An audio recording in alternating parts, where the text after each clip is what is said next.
I get it, CF Express Type A dual card slots on the Sony a7 IV feels compact and it feels fast enough.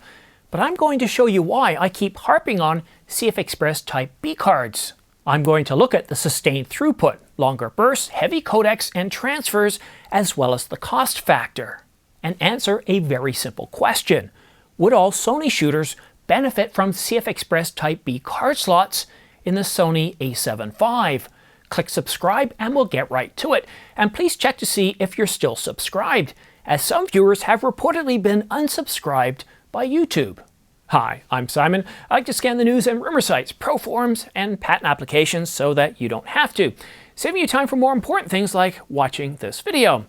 Today I'm going to tackle a topic: what will we miss by sticking with CF Express Type A card slots in the Sony a7 IV, and why, potentially why, CF Express 4.0 Type B or V4 cards is a workflow upgrade that you would feel absolutely immediately. But first, I want to tackle the architecture. What is the actual architectural difference between the Type B and Type A? And we're not going to get into the technical specifications, but talk about it in terms of, well, value. CF Express 4.0 is the last incarnation of the standard, and it supports PCIe version 4 or V4. When it comes to CF Express Type A cards, they have a single PCIe lane. A good analogy would be to think of, well, the lanes on a highway. The more lanes you have on a highway, well, the more traffic you can load on it. And CF Express Type B, well, it doubles up the number of PCIe lanes to 2. And that right there, having 2 lanes instead of 1, is what allows Type B cards to be considerably faster. And the larger size, again, looking at the architecture of these things, we can see that not only is the CF Express Type B card thicker, it's also considerably larger, quite a bit larger. And that's what allows it to hold a lot more storage and dissipate heat better.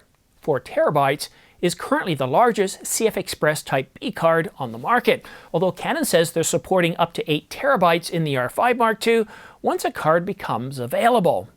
I don't think anyone disagrees that Type B cards allow for greater capacity and greater speeds. So let's move on to why that speed matters. I'm going to use Angelbird for my example, as they publish their sustained read and write speeds, as well as their maximum read and write speeds for both Type A and Type B cards. Most manufacturers only report the minimum sustained read and write speeds or the maximum burst speed. And those maximum burst speeds, they need only be for just a single bit for it to qualify, for the maximum speed to be accurate. The Angelbird AV Pro CF Express Type A card, the 1 terabyte, delivers a sustained read speed of 1.7 gigabytes per second and a sustained write speed of 800 megabytes per second. Though I have tested these cards myself, I've got one here, a 1 terabyte, as well as, let me see, what other sizes do I have here? I have a 256 gigabyte, a 512 gigabyte, and a 330 gigabyte CF Express Type A cards. And the latest one, the CF Express V4 1 terabyte card, I can tell you that I'm able to get sustained higher write and read speeds than what Angelbird states. I think Angelbird's being a little bit conservative here. So let's go ahead and have a look at CF Express Type B cards. Angelbird delivers a sustained read speed of up to 3.5 gigabytes per second, a sustained write speed of up to 2.1 gigabytes per second on the 1 terabyte card, and 3.15 gigabytes on the 2 and 4 terabyte cards. And simply put, the larger the card, well, the longer you can shoot without switching cards. This is great for those situations when you're shooting in the rain or heavy snow and you're coming up to the end of your capacity. Shooting at the base of Niagara Falls with only 25 gigabytes available? No problem. Shoot as much 4K 120 as you like. Or shooting in the heavy snow? Again, no problem. Keep shooting for as long as you need, never worrying about missing the shot or filling up the card. So the value behind this higher speed is, well, a faster buffer. And that faster buffer allows us to shoot with longer sustained bursts or more rapid short bursts before the camera throttles. Now, if you shoot long action sequences or push dense codecs, that extra lane and higher sustained write speed are the difference between holding 20 to 30 frames per second versus watching the rate collapse mid-play. Think of Type B as a safety net, eliminating that range anxiety. But what if I said that these Type A card slots that Sony puts in their cameras were the limiting factors behind Sony being able to push faster or better industry standard codecs. If you want more burst stamina, cleaner high bitrate video capture, and way faster dumps, well then CF Express Type B delivers that without any range anxiety.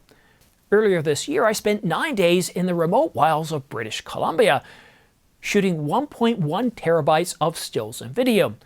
I shot RAW to ensure that I had the flexibility in post at 30 frames per second. For video, most of the times I shot in 4K 120, all intra, allowing me to slow down time and admire the majesty of these creatures. When I was done, I had to transcode and offload 1.1 terabytes of storage. Copying straight off the card would have taken a minimum of 12 minutes and 13 seconds. With Type B, that drops down to 6 minutes and 40 seconds. Due to the speed of the Angelbird cards, I was able to transcode right on the cards. And using an M1 Max Studio Ultra, it took about, what was it? Well, okay, so let's talk about what it would have taken. If I was using these Type A cards, it would have taken upwards of 45 minutes, maybe even longer, to transcode 1.1 terabytes of data. Now, imagine dropping that in half or even more. Okay, I get it. You rarely shoot faster than 7 frames per second. You don't shoot video, or you just don't shoot anything more than 1080. Nothing that requires faster cards. I'm not trying to be brand tribal here. For many, CF Express Type A and even a 256 card is more than fast enough. It's more than big enough. We don't need Type B cards for single shots regardless of the resolution, and if you don't shoot video, there really aren't any benefits to faster transfer speeds.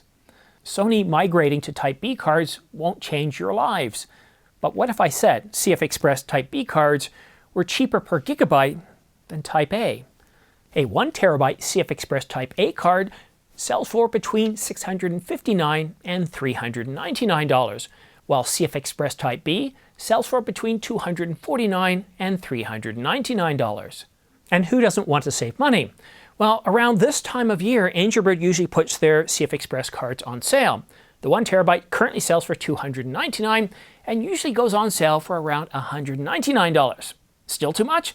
Well, their 512 gigabyte often goes on sale for $79. Now, what if saving money was your only benefit? Would you still say that Type A is good enough? When I tell you that the faster, high-capacity cards are cheap, would you still tell me that Type A is good enough? This is why I'm pushing for CF Express Type B card slots in the A7 IV. It's not really a crazy idea. Panasonic uses CF Express Type B cards. So does Nikon. So does Canon. If you do want to see Type B cards, then comment below and tell Sony that you want them in your cameras. Go up to them at your local trade show. I spoke to Sony at Profusion, and all they did is talk about the benefits of having both SD cards and Type A cards in the same camera. I don't think that Sony understands that for professionals, we don't just buy one card at a time, but, a whole bunch of them, 6 or 7. So the cost savings are definitely real. And the workflow benefits? Well, they're also real. Sony, are you making cameras for pros or consumers? Because a pro needs the high-capacity cards and the faster Type B cards. You don't have to put Type B cards in all cameras. Canon, Nikon, and Panasonic, they sure don't. But your mid-level and high-end cameras, well, I think they should. And as far as the Sony A7 V goes, as soon as we know more information about this camera, we'll be sure to let you know. The announcement is expected in the first week of December, sometime around, between Tuesday and Thursday. Now, if you've actually overheard anything about the Sony A7 V, or any of the lenses that Canon's planning on announcing later this month or early December, please email me at simondyates@gmail.com so I can inform our viewers. And if you are interested in pre-ordering the Sony A7 V, regardless of what storage it has in it, then please use my links for B&H and Adorama in the United States, Wex Photo and Video in the United Kingdom, and Photoca in Europe. Thank you so much for your help. For each purchase, we get a small commission back, helping to keep the lights on and avoiding those long, minute-plus sponsorship ads. More information will leak out shortly. Trust me on that. Subscribe and we'll bring it to you as soon as we get it. It won't be long now, guys. A 5-year-long wait is almost over. Cheers. Bye-bye now.